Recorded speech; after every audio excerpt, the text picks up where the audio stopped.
Друзья, здравствуйте! Сегодня я отвечаю на ваши вопросы.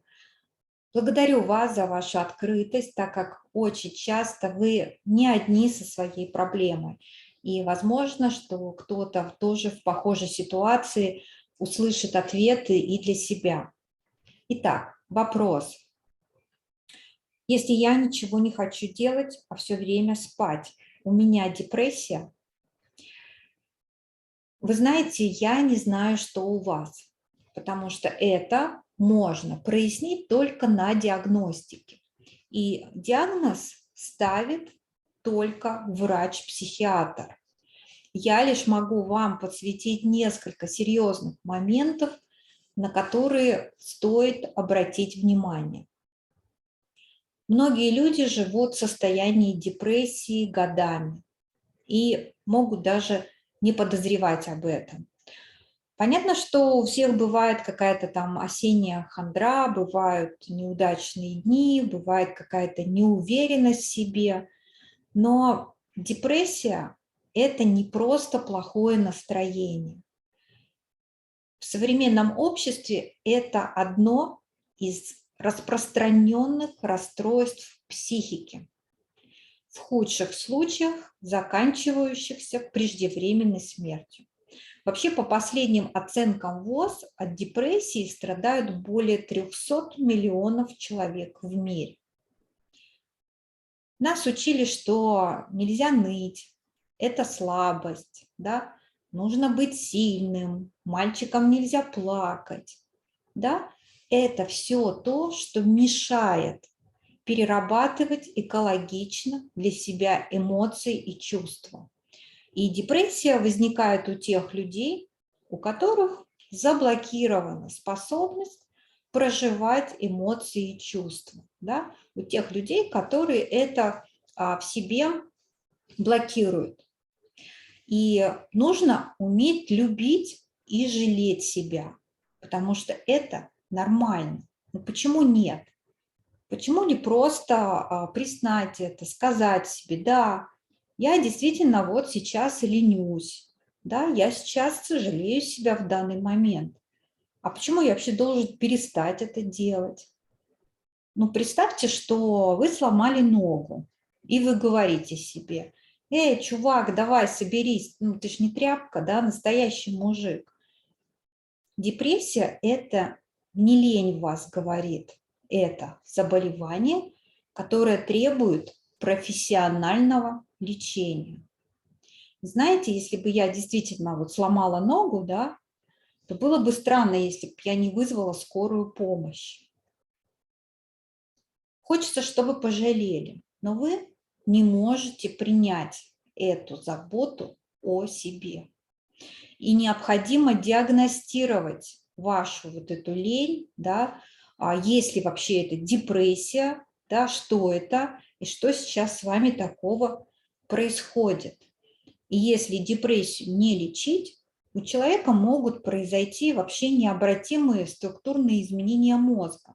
Например, атрофия гиппокампа.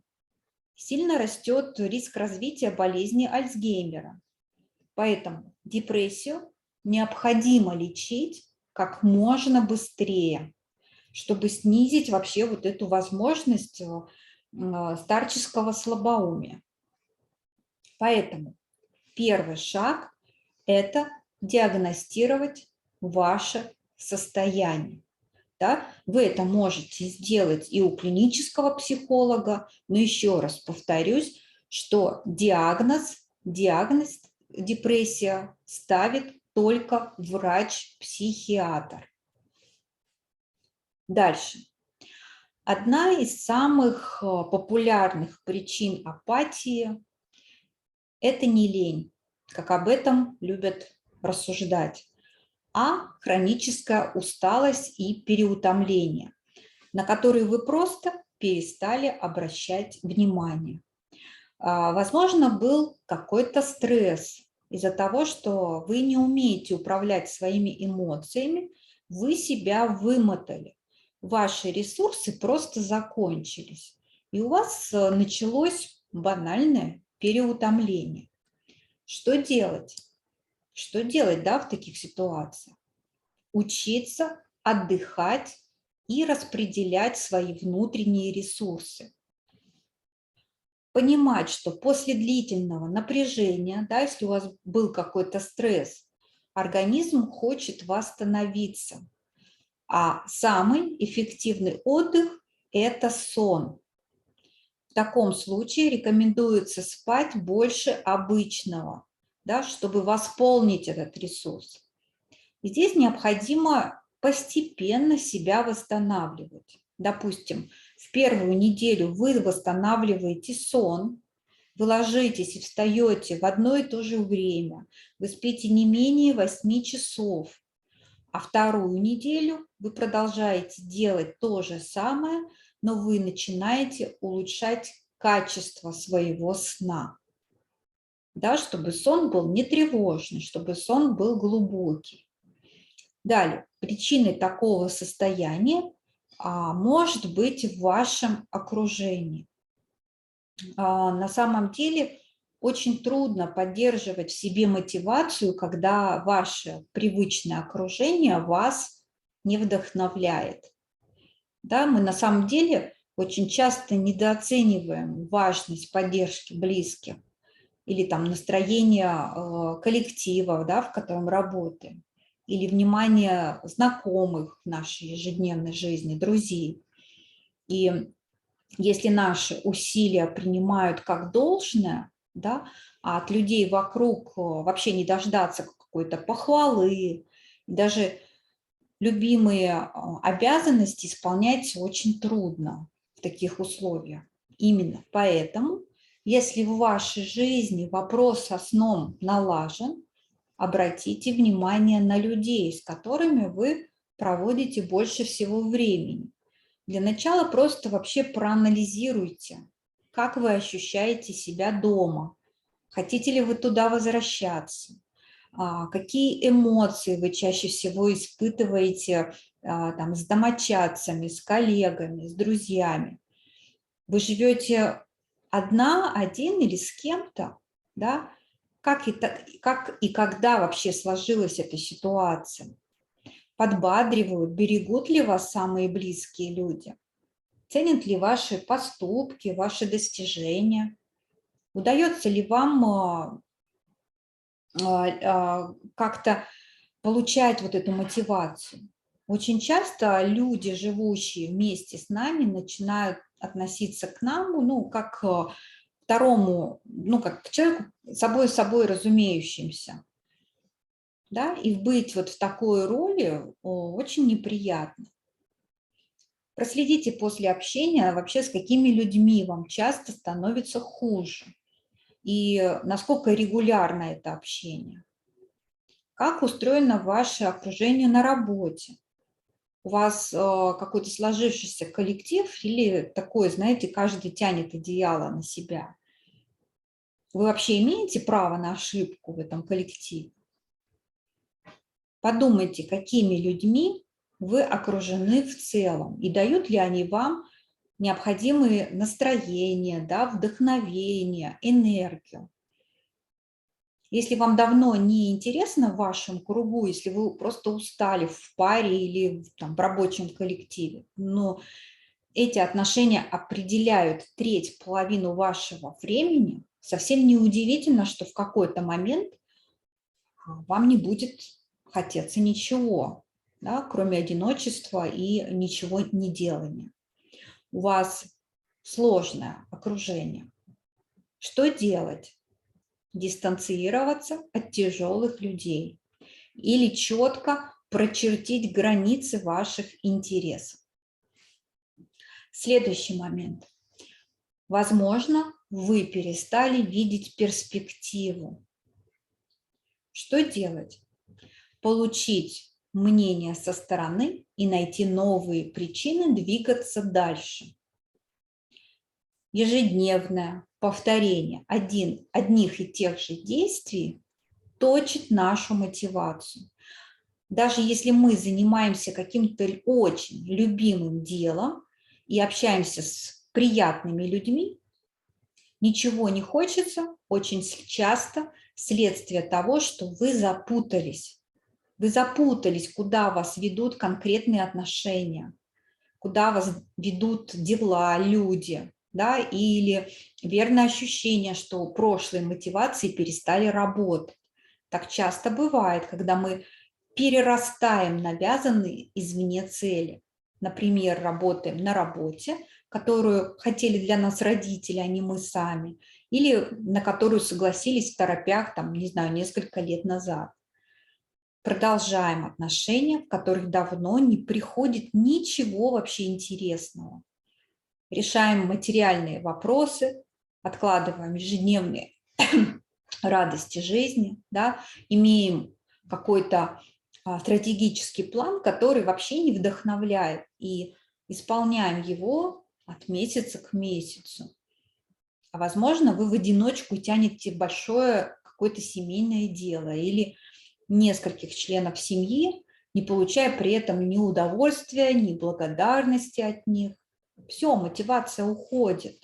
Ваш глаз замылен, ваш выбор кажется ошибочным, а новый вы пока сделать не в состоянии, потому что нет необходимой дистанции, чтобы отделить себя от жизненных обстоятельств. И в этой ситуации есть опасность принять чужую точку зрения как свою собственную. Да? Вместо совета попросите у людей, которых вот любите, которым доверяете, взгляд со стороны. Пусть они опишут ваши лучшие качества, большие достижения какие-то, озвучат ваш прогресс за последние несколько лет. Пусть они скажут, какие ваши сильные стороны привлекают больше всего к ним. Да? Выделят ваши явные какие-то особенности, озвучат важные этапы вашего пути. Совершенно не обязательно брать все замечания на карандаш, но в случае долгого замешательства вот этот вот взгляд со стороны, особенно если с вами откровенно говорят, и говорят это несколько человек, поможет вернуть утраченную почву под ногами и ощущение собственной ценности. Не бойтесь признаться, что прежние цели вас больше не привлекают. Нет ничего страшного в том, чтобы сказать: я не хочу свое дело, я хочу работать на кого-то. Или мне пора выходить из этих отношений. Или я выбрала не ту работу. Или это жилье мне не по карману. Да? Сместив фокус на свои плюсы, которые признают окружающие, вы, скорее всего, найдете импульс на действие в новом направлении. И даже вот такое вот наблюдение за собой вместо отрицания неудовлетворенности будет важным шагом к чему-то новому. Что делать? Получить мнение со стороны и найти новые причины двигаться дальше. Дальше, что еще? Скорее всего, вы не умеете себя хвалить. Это очень распространенная воспитательная проблема. Хвалить за оценки и недооценивать усилия. Это все плохо сказывается на самочувствии и самовосприятии уже взрослого человека. Кажется, что дела сделаны, да, галочки в списке важного там поставлены, но волнует вас на самом деле только напряжение следующего дня. У вас не получается выдохнуть и внутренне похлопать себя по плечу. Да? Вы преуменьшаете свои заслуги и ориентируетесь на благодарности и замечания других. А, к сожалению, люди не так склонны хвалить и подбадривать друг друга в какой-то вот подходящий момент. И вам все результаты, которые вы уже сделали, да, достигли, кажутся недостаточными. Перспектива искажается.